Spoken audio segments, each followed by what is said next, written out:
Hi, I'm David. And I'm Melissa. And we're your neighborhood realtors. We're your neighbors here in Southeast Fresno. And we happen to be realtors who specialize in Southeast Fresno as well. So for this month, we are continuing on our series of Make Your Home Pinterest Worthy. And this month we did a DIY chalkboard easel, actually right in the corner right over here. It was a lot of fun, pretty simple as far as DIYs go, which is awesome. So hopefully you can kind of replicate or make something similar for yourself. Yeah, it was, like she said, it was real easy, probably the easiest project we've done so far. Now, real estate wise, this month was actually a great month. We had a lot of strong sales across all three neighborhoods, a lot of good, strong, supporting numbers for the rest of the year, which is great. And keep an eye out for our newsletter, which should be on your doorstep in the next week or so, and you'll get an up-to-date breakdown of what homes sold in your surrounding area. So look forward to that, and we'll dive into this video. Yeah, and if you guys have any questions along the way, since we are still kind of new to filming DIYs as we do them, definitely make sure that, put some questions down below in the comments. We would love to help if this is something you'd like to replicate for yourself. Perfect, and hope you enjoy. Thanks.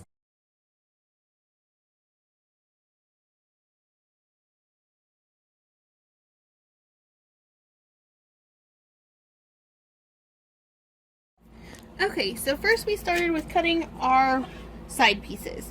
So these are both 3 feet long and they're 1x4s. These two are already the right length. The next ones we cut to fit our cabinet door that we're using for our sign here, essentially. And then we measured the length of this, which was about 15 inches. So we cut 2 of these for each side. So in total you'll need 4 of these and 4 of these if you want your sign to be double-sided like ours. So once we have them cut, the easiest thing to do was to figure out where they're going to overlap. So in order to do that, essentially we use this as a guide. I went ahead and just evened up the sides and drew a line. This is so that we could figure out where we're going to drill our holes so that we can basically drill straight into this piece. So once we figured out where we wanted to drill our holes into, we're going to use our little guide here to essentially drill a hole in at an angle. So there's going to be a hole coming in at this angle, which will attach this piece. This is just a little jig we got off of Amazon. So we did a test piece to try this little jig out, and we realized that if we go too far on the edges here, it kind of splits the wood. So we went 1 inch in on each side where we want the holes to be so that it doesn't split. So we've marked it, and we've also made sure to mark which way the holes are going.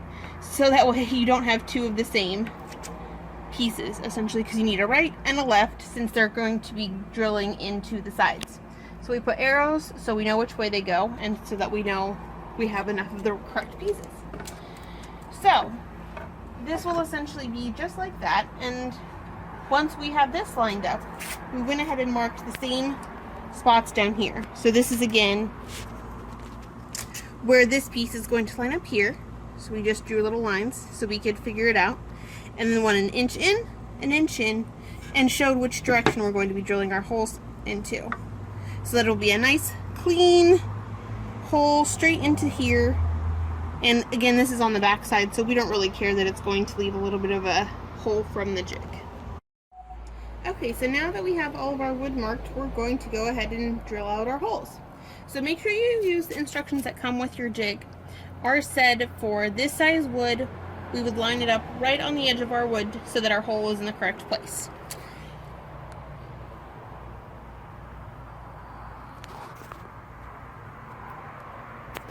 It also told us to make sure to clamp down our jig since the wood will move. So now that we have that all set up, we're just going to use our drill. Again, we use the length of drill bit that is suggested in our little instructions here. So we're just going to go ahead and drill. So this is what it looks like when you remove the jig. It's going to be kind of a mess. That's why we're making sure we're doing this on the back. But it's going to be full of essentially sawdust. Okay, so now that we have our holes here and here, we're going to connect our bottom pieces. Now we went ahead and put this in. It's not connected yet. We just want to make sure that once we're done, it fits. After our lesson with the pallet bar, we want to make sure everything fits, because not everything is going to be perfectly square. So we went ahead and clamped these guys down, clamp these guys down, and now we're basically just going to be drilling straight into these holes we just made.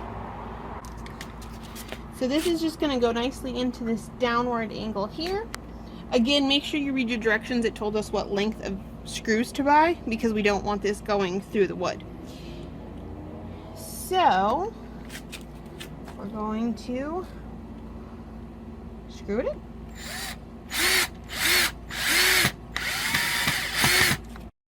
So I didn't go all the way in with this screw.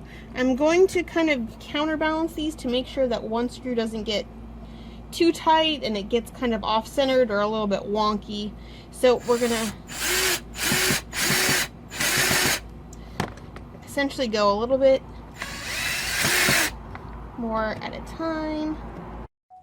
Okay, so this is the front side, and you're just going to basically repeat all of the same steps for the back side. Obviously make a second one. So this is the back side.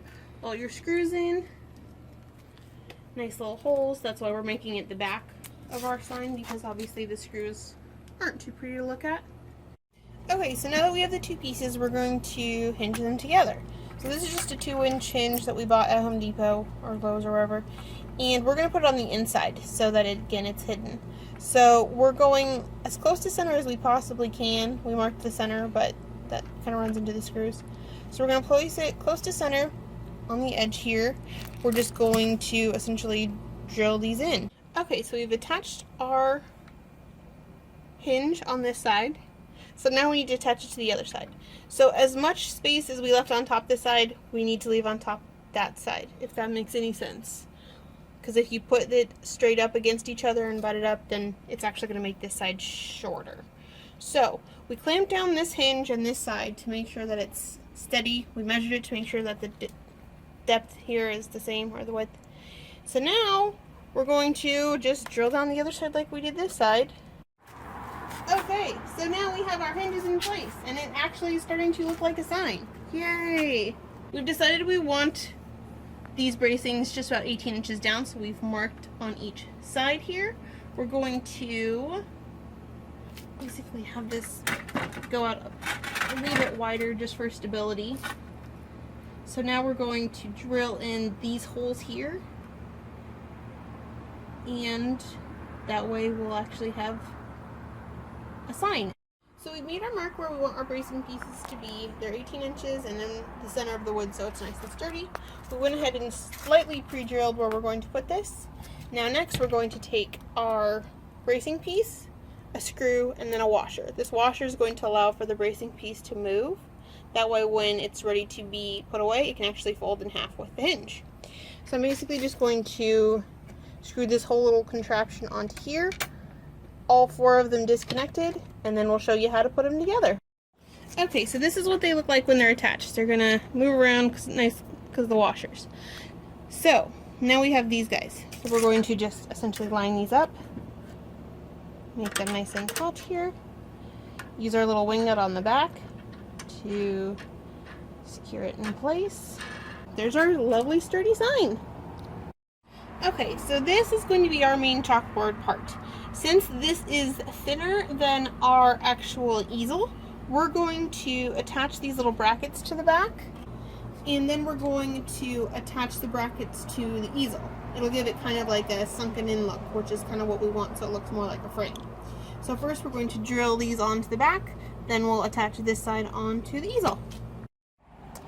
Okay, so as we were doing this, we drilled through our cabinet, which is fine. We already have other holes from where the handle used to be. But basically we figured out we need to use washers on top of these little metal pieces so that it doesn't drill through to the good side of the cabinet that we want to be a nice flat surface. Okay, so now they're all screwed down. We've placed it into here. As you can tell, we suggest writing which one is the front, which one is the back, or at least which pieces correlate. And then now we're going to drill this directly into our frame here. And pretty much besides painting and staining, we're kind of done. So this is our completed sign. Now we're just going to disassemble to stain and paint the actual chalkboard with chalkboard paint. But pretty much it's all done. We have everything screwed together, everything's already pre-drilled, so it'll be pretty easy to take it apart, stain it, and put it back together. We decided we didn't want to stain it. We actually like this natural finish of the wood. So we're all set and ready to write some fun messages on front and back. This one was a pretty simple one to make, so hopefully you guys enjoyed it. So thanks for watching. Say bye, David. Bye. Say bye, Oatmeal. So, you want to make it taut? Hot. Taut, like a tiger? Tight.